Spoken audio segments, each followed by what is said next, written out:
Tenente General Falo Ratalaik delega uma equipa ida, onde a investigação para caso membro FFDTL mate e oikusi.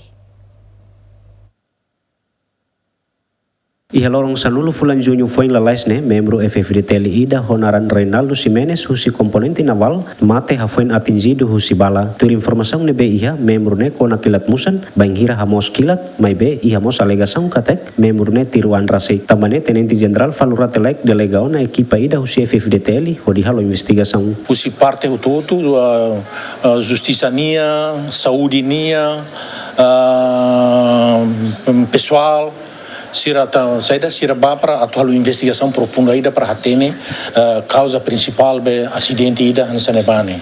Haumos for a diretiva nos menciona inspetor geral FDTL nia tum para que saída halu be investigação ida kile aliu com a operação segurança.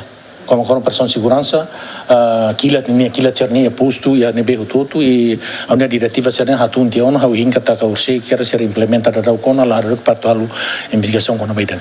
Relatório oficial se dokumai através de média, através de relatório verbal do comandante, magharuka dit mai masih hau tamanema hawaruka na diretiva ne para responder mai para depois halu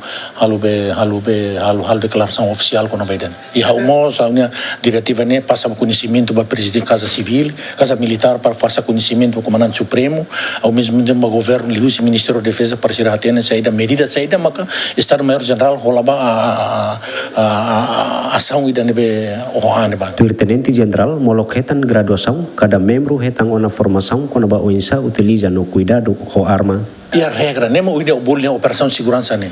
Operação segurança ne quando hau rona be informação sina assusta hau. Nenia rasi makala nasam sa ulakui kuali tama investigação maka atene conclusão comandante quando for saída mana per regra por uso de arma ne ia nem bolne operação segurança ne.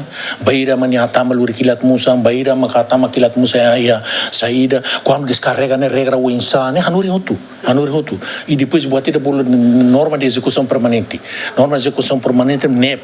Nene ia per lor ne atu cumprir saída. Comandante cumprir saída ne parte kilat ne saída ne halutu. Mas ainda bem essa suicídio da cara. E a quinta semana né, mateisin membro FFDTL Reinaldo Ximenes transporta ona maidili horo Berling Ramelau. Tuir plano mateisin Reinaldo Ximenes sei halot ia sábado semana né, ia ne Moris Fatin posto administrativo laga ia baucau. Membro FFDTL ne mate ho posto grumente. Zé Mendes Jacinto Fuca, Ziemen.